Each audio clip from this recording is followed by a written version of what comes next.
seguir acá. Nada, para empezar más o menos, que queremos también respetar los tiempos de las personas que han querido acercarse aquí, que tenemos conocimiento que vienen de otros sitios y tal, se los agradecemos mucho.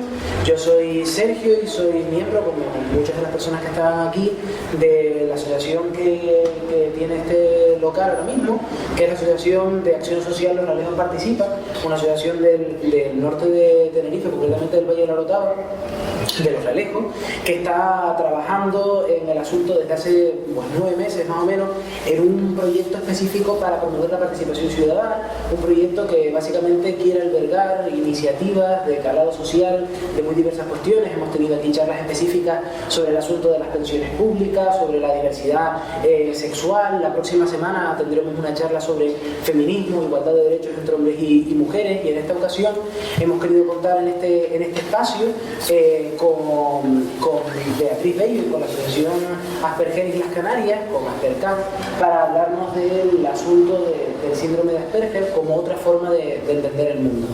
Queremos traer eso aquí porque creemos que se necesitan espacios donde se pueda hablar de cuestiones de diversidad también, del ámbito de la discapacidad o diversidad funcional, que pueda acercar a diferentes personas y que es un ámbito que preocupa, sin lugar a dudas, y sobre el que queremos conocer más. Para ello tenemos a una compañera también que ha participado también de este espacio, que es Beatriz Bello.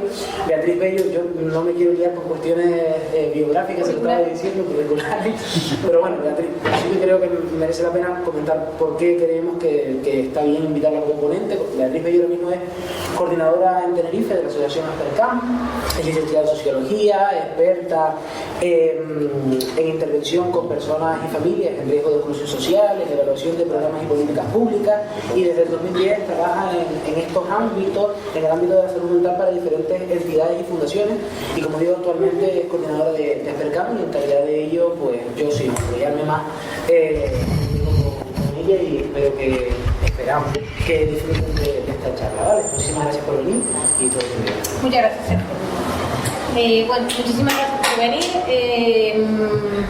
Para nosotros también, o para mí es un placer venir a hablar sobre el tema del síndrome de Asperger, porque es verdad que sobre todo en la zona norte de la isla recibimos muchos comentarios, mucha demanda justificada de las familias porque hay pocos recursos en la zona norte y está todo muy centralizado en la zona metropolitana, en la Laguna de Santa Cruz.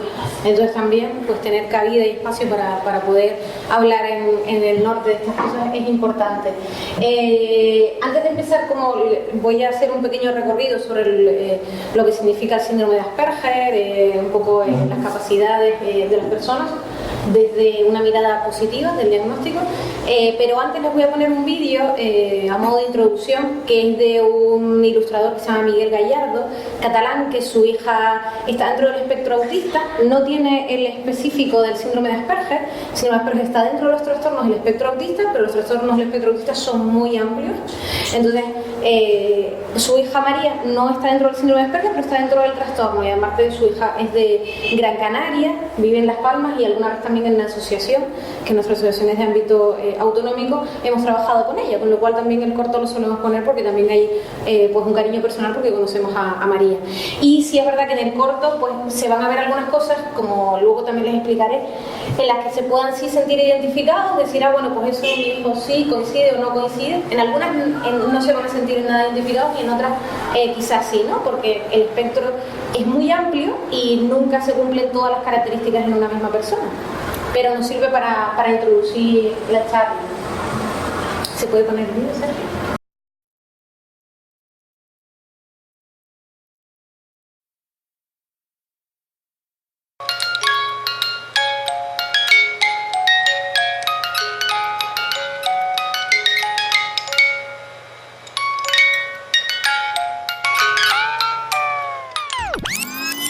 A María no la trajo la cigüeña.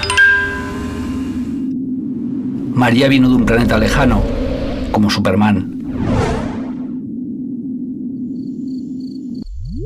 Tardó 9 largos meses en llegar a casa, y cuando por fin lo hizo, se quedó dormida. María fue enseguida la alegría de la casa, pero al poco tiempo nos dimos cuenta de que algo le pasaba. No parecía darse cuenta de lo que la rodeaba, no parecía oírnos. No respondía a nuestros abrazos. Era como si viviera en un mundo propio, sin conexión con el nuestro. En vez de jugar con sus muñecos, los alineaba como en un desfile. Igual que los médicos que la fueron visitando, cada uno con su opinión, cada uno con un diagnóstico diferente. Nosotros también hicimos un largo viaje en busca de respuestas que llegaron al cabo de mucho tiempo.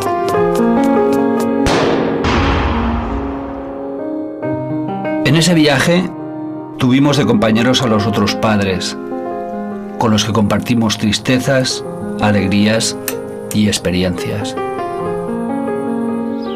María vive ahora en Canarias, tiene 15 años y es un solete. Nuestro mundo sigue siendo muy complicado para ella, así que necesita ordenarlo para vivir en él. En su cabeza todo está clasificado, bien ordenadito, un cajón para cada cosa. Le angustian las situaciones inesperadas y para ayudarla en esos momentos utilizamos los pictogramas que le ayudan a establecer las rutinas. Por ejemplo, un día cualquiera, 8:15 levantarse, 8:30 vestirse, 8:45 desayunar, a las 9 ir al cole, 14 horas volver a casa, 17 al parque, 18:30 una merendola, 19:30 jugar con sus papelitos, 20 ducharse, 20:30 cenar, 21 lavarse los dientes y a la cama hasta el día siguiente. Además, María tiene dificultades para hacer las cosas más sencillas, como atarse unos zapatos o subirse una cremallera, bañarse sola, llamar por teléfono o simplemente abrir una lata de anchoas, poner la tele o utilizar el chaleco de emergencia. Bueno, eso ni siquiera yo sé. Pero también tiene superpoderes, como Superman. Superconcentración para comer. Supercarisma para hipnotizar a la gente con una sonrisa. Supervisión para cortar papelitos. Y sobre todo, supermemoria. En su cabeza hay sitio para los nombres de la gente que ha conocido alguna vez. Esos nombres van siempre con ella y son su mapa del mundo. Son las listas que repite una y otra vez y hacen que el mundo sea un sitio seguro. En la vida real pasan demasiadas cosas en un instante. La gente habla todo el rato, se mueve muy deprisa. Sus caras expresan emociones que a María le cuesta comprender y ella lo recibe todo a la vez de una manera confusa y agresiva. La única forma de defenderse es refugiándose en su universo. Un sitio donde solo ella puede entrar y salir. Bueno, también sus amigos imaginarios, esos con los que se ríe a carcajadas cuando nadie la ve.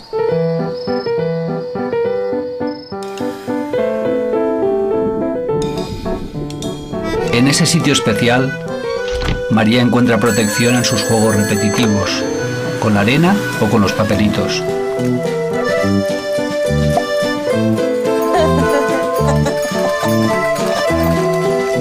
O simplemente viendo caer el agua. Gracias a esos momentos, María calma la angustia que le provocan unas reglas que no entiende. Cuando estamos con María, procuramos no pensar mucho en el futuro, solo en el día a día. Queremos verla feliz, que aprenda poco a poco a ser independiente y que se siga acordando del nombre de todas las personas. Cuando María está con nosotros, hace del mundo un sitio mejor.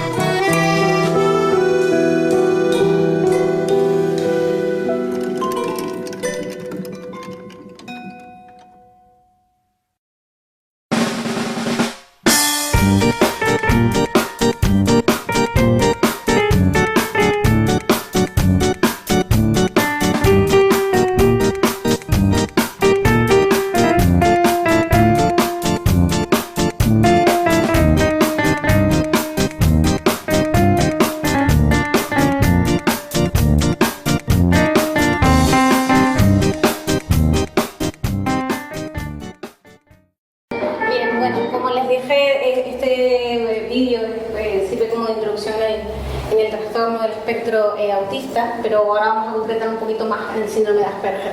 Sí, es verdad que todo lo que comentaba Miguel sobre María, en algunos casos lo podemos tener también en el diagnóstico, por ejemplo, el tema de las rutinas, de trabajar siempre mejor con rutinas, trabajar siempre mejor con anticipación, los apoyos visuales, el pedir también una rutina que se repita, son cosas que luego también se ven en el diagnóstico de síndrome de Asperger, pero vamos a ir un poquito paso por paso. ¿Tú me puedes pasar ahora? Vale, para marcar qué es el diagnóstico del síndrome de Asperger, lleva este nombre por el psiquiatra alemán que fue el primero en catalogarlo. Antes las personas que estaban dentro del espectro muchas veces pasaban por otros diagnósticos en salud mental, y es solo en este año cuando se pone la etiqueta específica del síndrome de Asperger. Esto en la historia de los diagnósticos de salud mental es poco tiempo, es decir, es un diagnóstico que al final lleva tan poco tiempo que hace que pues, mucha gente todavía no esté tan informada, o que lleguemos a tener en ocasiones diagnósticos equivocados, o sea, que se diagnostique mal a la persona con síndrome de Asperger y se le diagnostique, por ejemplo, pues, con TDAH o con otras cosas que a lo mejor no estén dentro de lo que es el diagnóstico. Es un trastorno generalizado del desarrollo, lo que normalmente en los a lo mejor informes de los orientadores ponen TGD, equipo TGD, a lo mejor les suena de eso, y eso significa que está dentro de esta etiqueta en la que, bueno, pues hay distintos diagnósticos que tienen que los más conocidos son el TDAH y el autismo. Se encuentra enmarcado dentro del espectro autista, pero como les decía al principio, lo que hay que entender es que el espectro es súper amplio. Entonces, ahí podemos encontrar personas que incluso no se parezcan mucho entre sí, que tengan características diferentes. Está dentro del espectro autista porque sí hay unas cosas, unas áreas en las que sí coincide, que es el área de la comunicación social y de las relaciones personales y sociales, el área del lenguaje. Hay algunas cosas en las que digamos que sí son coincidentes, ¿vale? Afecta de 3 a 7 por cada 1000 nacidos vivos. Esta estadística además está desfasada. La última decía que era 1 de cada 100 y la penúltima, y la última ya dice 1 de cada 68. Es decir, lo que sí está claro es que el diagnóstico ha aumentado muchísimo. Eso normalmente, pues la explicación más fácil y la más racional es que hay más información y entonces hay más diagnóstico. No pensamos las personas, la mayor parte de las personas que trabajamos en el ámbito de la salud mental, que tenga que ver con otros condicionantes que no sea simplemente que haya más información. Porque a veces hay bulos que dicen que si es que las ondas del internet y tal, y eso en realidad son bulos, es decir, no están demostrados científicamente, no hay una base científica que demuestre que haya una característica ambiental que sea la que haya hecho que los diagnósticos aumenten. Y hay mayor incidencia en niños que en niñas, hay mucho mayor número de niños que en niñas diagnosticadas, y esto también se explica normalmente porque hay un sesgo de género en los cuestionarios que se elaboran para hacer el diagnóstico, que tiene que ver también luego con que las niñas por razones sociales se reprimen más y muestran menos sus características, disimulan más y pasan más desapercibidas a lo largo de su vida el diagnóstico, mientras que los niños disimulan menos, y entonces pues también hace que haya un diagnóstico más temprano en los niños, ¿vale? Pasamos la lengua. Características principales. El área de la comunicación y el lenguaje es donde podemos detectar el diagnóstico. Eso significa que a veces en la comunicación verbal pueden haber algunas dificultades. Muchas veces también a la hora de hablar tienen un tono a veces muy monótono, no siempre, pero no se modula mucho la voz en ocasiones. En las relaciones sociales es donde casi todas las personas con el diagnóstico coinciden en que hay un déficit. Y un déficit en el sentido de que hay una especie de torpeza a la hora de establecer las relaciones.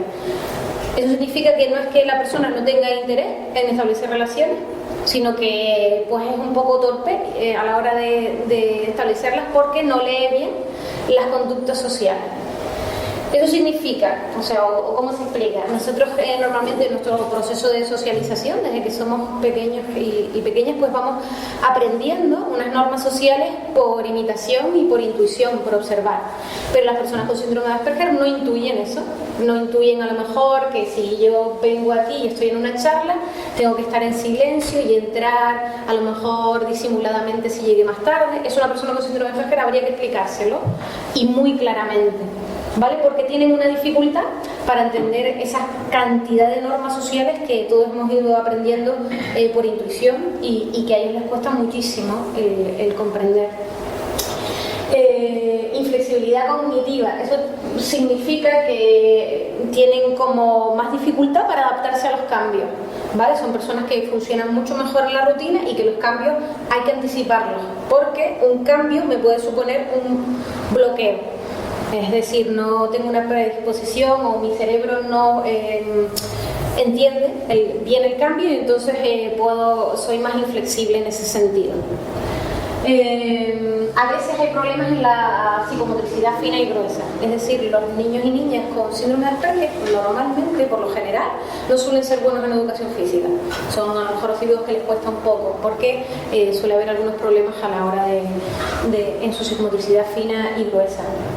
Y en ocasiones hay alteraciones sensoriales, en ocasiones solo. Esto significa que a lo mejor pues tengo el olfato más desarrollado o el oído, por eso muchas personas con el diagnóstico les molesta el ruido alto, ¿vale? Porque tienen mayor sensibilidad auditiva. Eso es importante también saberlo, porque si la persona tiene una sensibilidad auditiva importante, pues hay que tratar de no estar en espacios donde haya mucho ruido, porque eso interfiere en todo su proceso neuronal, es decir, para la persona es muy desagradable. Esto solo se da en algunos casos, ¿vale? Y lo más habitual es la sensibilidad auditiva. Aunque también hay otros, a lo mejor puedes tener más sensibilidad de tacto y a lo mejor por eso esas personas pues prefieren que no les toquen tanto, porque a lo mejor lo sienten pues mucho más que cualquier otra persona.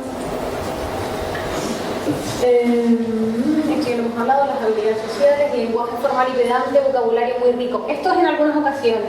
En algunas ocasiones la persona con síndrome de Asperger puede tener altas capacidades y entonces eso también en la vida cotidiana se manifiesta en un vocabulario muy rico que le haga pasar al niño en el cole por el pedante de clase. No lo hace obviamente como para hacerse el listillo, sino más bien es su manera única de entender y de comunicarse. Entonces, en algunas ocasiones los niños pueden tener un lenguaje muy formal y parecer por eso pues que a lo mejor está utilizando algo así como para... Los profesores muchas veces te dicen ese comentario, ¿no? Es que el niño es muy pedante en clase, no lo hace con una mala intención, simplemente que para él es más fácil acceder a ese tipo de lenguaje. También es verdad que las personas con el diagnóstico acceden mejor al lenguaje formal que al informal, es decir, acceden mejor a la parte objetiva del mundo más que la parte subjetiva, y eso hace también pues, que tengan un lenguaje más formal, menos lleno de metáforas y más técnico. Dificultad en el lenguaje metafórico, les estabas diciendo, a lo mejor los dobles sentidos, las ironías, los chistes, les cuesta un poco más porque ahí hay intrínseco pues toda una serie de metáforas y de mundo subjetivo y también de constructos sociales que no entiendo bien, entonces les suele costar un poco esta parte también.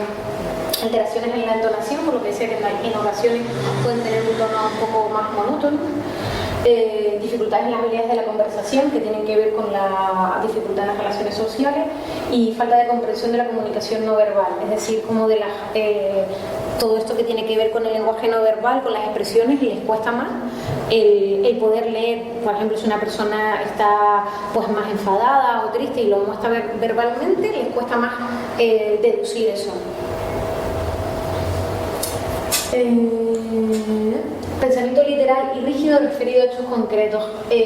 La persona con diagnóstico de síndrome de Asperger normalmente tiene un pensamiento literal, es decir, que si tú, por ejemplo, le dices, pues no sé, cualquier refrán, lo va a tomar al pie de la letra, ¿vale? No va a tener siempre como, va a ser una lectura literal de lo que la persona le dice. Eso le lleva a tener continuamente pues, problemas en sus relaciones, porque estás entendiendo de manera literal siempre todo lo que te están diciendo. Entonces eso hay que tenerlo en cuenta a la hora de comunicarnos con esa persona, que lo va a entender tal cual se lo dice. No va a entender que es una exageración o que... Dificultades para interpretar las claves que les indican qué se espera de ellos en una situación determinada. Esto es lo que te comentaba antes también, que tiene que ver con no leer bien las situaciones sociales y que al final pues hace que tengan muchos problemas también en la escuela por esta dificultad a la hora de comprender también qué se espera de mí en cada momento, qué se espera de mí en el cole, qué se espera de mí en mi familia. Todas esas cosas les cuesta mucho entenderlas e interfieren luego en todas sus relaciones con la familia, en sus relaciones con sus iguales. Carecen de días para relacionar con sus iguales, eso ya lo hemos comentado. No saben interpretar las señales no verbales, no reconocen las emociones de los demás, lo que no significa que no experimenten emociones. Vale, esto es importante aclararlo porque muchas veces se cree de manera errónea, hay una especie de falso mito de que la persona con síndrome de Asperger no tiene empatía. Y realmente sí tiene empatía, lo que pasa es que le cuesta leer la emoción del otro. Una vez que la entiende, puede ponerse perfectamente en su lugar y, digamos, conectar emocionalmente con la otra persona.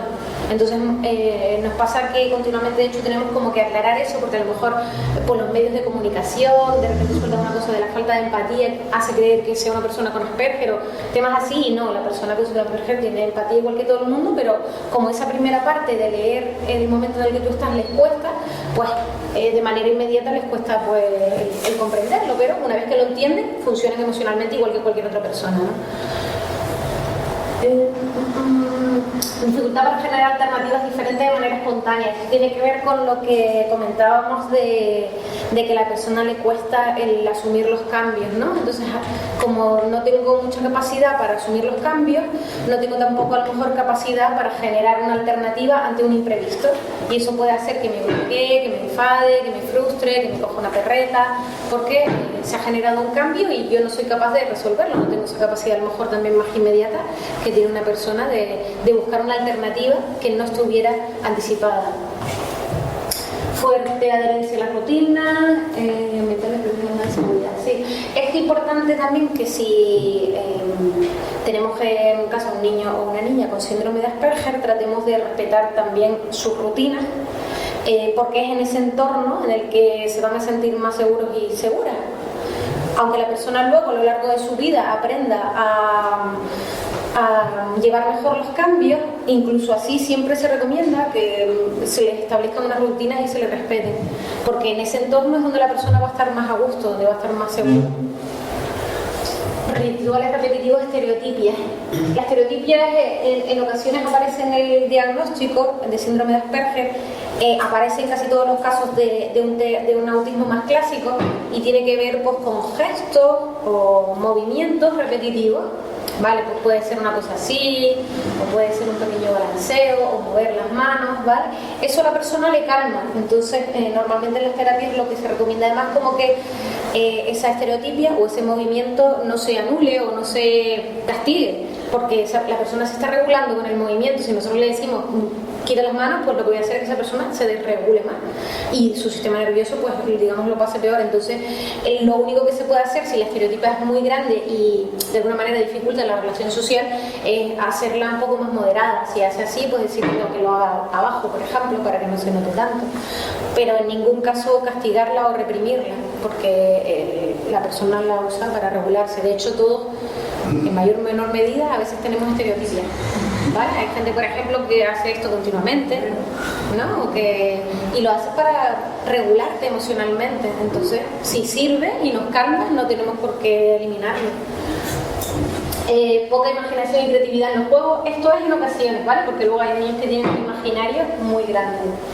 Tema de interés inusual en contenido e intensidad. Esto sí es importante y se suele repetir mucho en el diagnóstico, y de hecho en los cuestionarios que se pasan es una de las preguntas, que es si la persona, cuando se le pregunta a la familia, si recuerdan que alguna vez haya tenido como mucho interés hacia algo que a lo mejor no es tan claro que tuviera, o la intensidad es demasiado alta. Un ejemplo. Una madre me decía que cuando a ella le hicieron esa pregunta, rápidamente pensó y se acordó de que en un viaje con su hijo, que tenía 5 años, en el Fred Olsen de Tenerife a Gran Canaria, el niño había visto una mancha en los columpios y estuvo durante mucho tiempo, incluso un año después, con el tema de la mancha en el columpio. ¿Por qué? ¿De dónde viene esa mancha? ¿Y dónde crees tú que por qué se produjo esa mancha? ¿Y estará la mancha todavía en el columpio? O sea, de repente cogen un tema de interés que es bastante inusual y lo repiten durante mucho tiempo.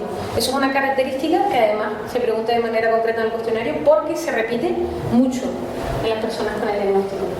Se encuentran mejor cuando se enfrentan a algo concreto y predecible, es decir, que se funcione con anticipación. Y en ese sentido, pues siempre recomendamos a los profesores y profesoras o a la familia que anticipen siempre la rutina a la persona al menos con un día de antelación. En plan, mañana vamos a empezar, vamos a hacer esto, luego después vamos a hacer lo otro y luego lo otro. Y que incluso esa explicación se acompañe visualmente. Porque las personas con el diagnóstico o dentro del TEA son aprendices visuales, es decir, su conocimiento entra mejor desde la imagen que desde lo verbal. Entonces, sí, podemos acompañar siempre cualquier explicación, también en la familia. Si mañana vamos a visitar a un tío, mañana vamos a visitar al tío, ¿te acuerdas? Que vivía por aquí, nosotros vamos a ir en el coche, le dibujo un coche y le anticipas todo para que luego pues, no haya ese margen de lo imprevisto y que le genere una inseguridad que al final pues, acabe en que la persona se bloquee o esté muy nerviosa. Aspectos positivos, los problemas del diagnóstico de síndrome de Asperger, aunque todas son muy diferentes, también tienen cosas propias que son muy positivas, ¿no? Y que nosotros incluso en temas a lo mejor laborales lo solemos subrayar. Dado que no tienen o tienen mayor capacidad para conocer el mundo desde una manera más objetiva, son personas que por lo general no suelen mentir, son muy honestas con sus emociones, con cómo se relacionen con los demás, no en un término exagerado, es decir, al final honestamente pueden hacer una pillada como cualquier niño, pero en general hay bastante honestidad en sus actos y en sus maneras de comunicarse. Lealtad y fidelidad, es decir, también son personas que, como suele pasar con gente que a lo mejor establece pocas relaciones, cuando establecen las relaciones, aunque sean escasas, son muy leales con esas relaciones, ¿no? Excelente memoria y sensibilidad. Excelente memoria es algo que se repite también muchísimo en el diagnóstico, ¿vale? Suelen memorizar muchas cosas con muchísima facilidad. Y si además es sobre un tema de interés, lo que se llama intereses restringidos o atención túnel, es decir, muchas veces la persona tiene mucho interés sobre algo, puede ser, por ejemplo, los dinosaurios, es capaz de memorizar pues, todos los tipos de dinosaurios, en plan como detalles que a lo mejor para otro niño sería más difícil. Conocimientos enciclopédicos de su tema de interés, lo que estábamos comentando. Perfeccionismo y meticulosidad, muchas veces, no en todos los casos, pero sí muchas veces suelen ser personas bastante metódicas.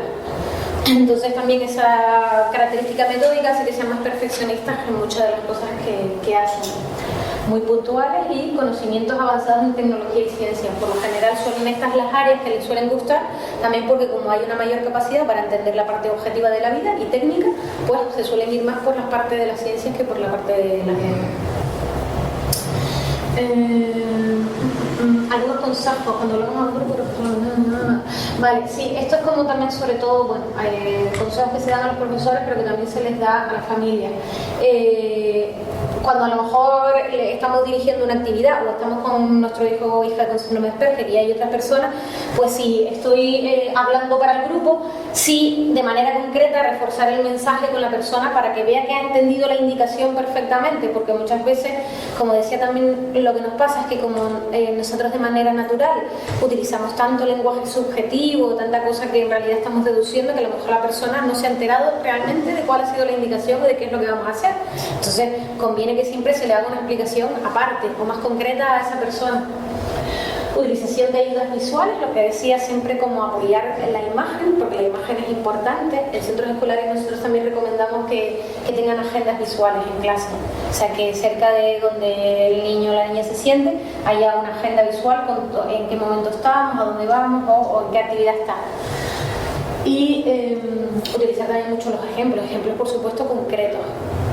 Mensajes claros y concretos, explicar el significado del lenguaje metafórico en caso de que hayamos hablado algo que sea más subjetivo y sobre todo no forzar a realizar actividades en grupo. O sea, si la persona que tiene el diagnóstico, es bueno también decirle a los profesores un poco en qué consiste y recomendarle que si el niño a lo mejor no quiere hacer una actividad en un grupo grande, pues que no se lo obligue, porque la persona lo va a pasar mal. Por además, incluso lo que hablamos de que muchas veces también el tema de que no les guste trabajar en grupos muy grandes tiene que ver a veces también con una hipersensibilidad al ruido. Entonces, respetar un poco pues, las características de la persona y no forzarlo nunca a estar en grandes grupos se recomienda. Utilizar órdenes e indicaciones en vez de preguntas, a veces eso también lo hacemos, ¿no? Socialmente hacemos un montón de preguntas de estas retóricas que no esperan una respuesta, pero que las utilizamos mucho en el lenguaje. Una persona con síndrome de Asperger, esa información o esa pregunta no le está ayudando en nada, hay que ser muy concreto en la indicación que se le está diciendo. Lenguaje positivo, incorporar temas preferidos que aumenten su motivación, siempre también tratar de llevarlo todo o a muchas cosas a sus temas de interés o a su interés restringido, que todos los niños y niñas tienen intereses restringidos, ¿no? Pero la persona con el diagnóstico pues un poquito más, entonces aprovechar también eso para que poder motivarlo con otras cosas y estructurarle las tareas de manera que esté todo muy ordenadito y muy anticipado. Vale, desmontando mitos. Aquí decimos como un par de cosas a lo mejor de falsos de bulos o de cosas que se han dicho sobre el trastorno y que no son reales. Hay muchas diferencias dentro del trastorno del espectro autista y del síndrome de Asperger en particular. Es decir, que lo que decíamos antes, uno no tiene por qué como ir buscando que su hijo o hija cumpla todas las características, porque es probable que a lo mejor solo cumpla 2 o 1, y hay o sea, es muy diverso, entonces también pues, tratar de no generalizar. Variedad de las dificultades experimentales y cómo estas se manifiestan, la persona tiene una personalidad propia sobre la participación en su vida. Bueno, sí, esto tiene que ver también, sobre todo, que nosotros también lo decimos mucho en algunas charlas o cuando a lo mejor vemos algún medio de comunicación. Últimamente la gente como que relaciona mucho el síndrome de Asperger también con el tema de Big Bang Theory o de algunas películas también que han salido, que ven también al síndrome de Asperger como un genio y no es real, es decir, eso no se cumple en la mayor parte de los casos. Entonces también hay mucho falso mito que ha puesto un poco el mundo del cine y de la televisión sobre lo que es el síndrome de Asperger.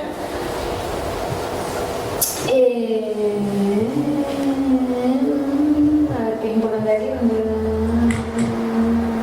Vale. Normalmente, para diferenciarlo de un autismo más clásico, un autismo más clásico es la persona que a lo mejor no tiene lenguaje. Pues se le ha relacionado con altas capacidades, pero como he dicho anteriormente, la persona con el diagnóstico no tiene por qué tener altas capacidades o no en todas las áreas, porque puede presentar grandes capacidades en algunas áreas y en otras nada de nada. Vale, intereses restringidos ya lo hemos comentado. Esto yo también lo dije, la empatía.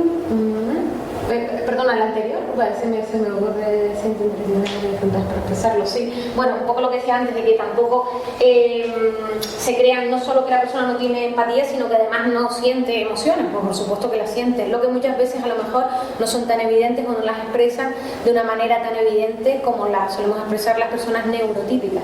La persona neurotípica es la persona que no tiene diagnóstico de salud mental. La persona con diagnóstico siempre va a tener una necesidad de relacionarse y de pertenecer a un grupo, lo que pasa es que le cuesta, entonces también eso es importante a la hora de defender nosotros como familia los derechos de nuestro hijo o hija, cuando a lo mejor pues noten que pues juega solo en el recreo o que no se le está incluyendo en muchos grupos, no admitir a lo mejor la excusa de no, que a él no le interesa estar en el grupo, si le interesa, lo que pasa es que tiene mayor dificultades, entonces ojalá que la persona que guíe la actividad pueda tener eso en cuenta para tratar de incluirlo y no a lo mejor pues decir no, lo que pasa es que como no le interesa pues da igual que esté solo o que esté solo.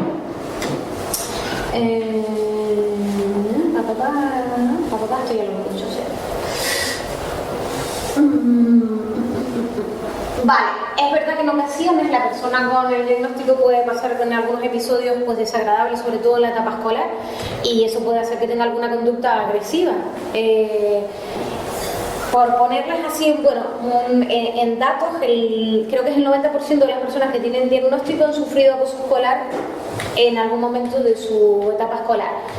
Nosotros creemos que es casi prácticamente, seguramente sea el 100%, lo que pasa es que el otro 10% pues no lo ha dicho, porque son cifras sobre casos ya, digamos, intervenidos. Entonces, eso significa que normalmente la etapa escolar es especialmente difícil para la persona con el diagnóstico y hay que estar como muy alerta y muy acompañándolo, informando mucho al centro, apoyando y asesorando, porque las posibilidades de que tengan episodios de este tipo, en los que o reciben violencia o puedan ejercerla a modo de defensa, pues son muy altos. Entonces hay que estar muy pendiente de eso. Normalmente también las personas con diagnóstico, cuando ya son adultas, te lo suelen comentar, que para ellos la etapa peor y la más frustrante fue la etapa escolar, porque es allí donde se sintieron más fuera de todo y donde pues recibieron o tuvieron situaciones más traumáticas o más frustrantes. Muchas veces lo que pasa también es que están agotados de intentar adaptarse al entorno y de autocontrolarse para no estallar. Nosotros también, para explicar esto, les solemos decir a la gente que se imaginen que de repente a ti te sueltan en Marte, donde no entiendes nada y empiezas a vivir una situación en la que recibes información por aquí y por allá de gente que no entiendes ni lo que está diciendo ni por qué. Eso va generando pues una frustración muy grande que muchas veces eso explota.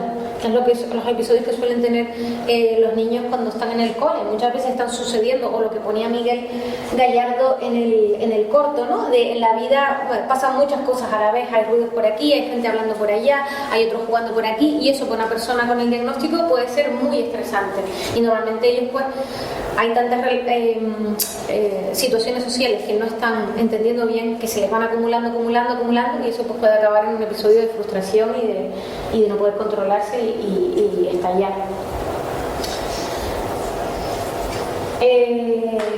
A pesar de que cuando tienes el diagnóstico, una de las cosas que se suele informar es que puedes sacarte el certificado de discapacidad, en el sentido de que una persona con diagnóstico en síndrome de Asperger tiene una dificultad para establecer relaciones, con lo cual eso es como una capacidad diferente. Sí, siempre también le decimos a las familias que tengan mucho cuidado con cómo entienden el término de discapacidad, porque simplemente significa tener capacidades distintas a las normativas.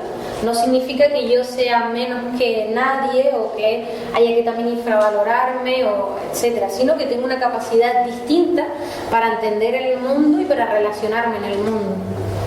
Y normalmente las personas que quieren sacar el certificado pues lo tienen que hacer solicitándolo, en este caso aquí en Tenerife se hace en el Centro Base de Santa Cruz, y una serie de profesionales pues evalúan a la persona, haciendo una entrevista a esa persona y a su familia, y ahí pues establecen un porcentaje de discapacidad que si es por encima del 33 pues tiene acceso a determinadas ayudas, y que bueno, pues puede facilitar algunas cosas, la verdad, el documento.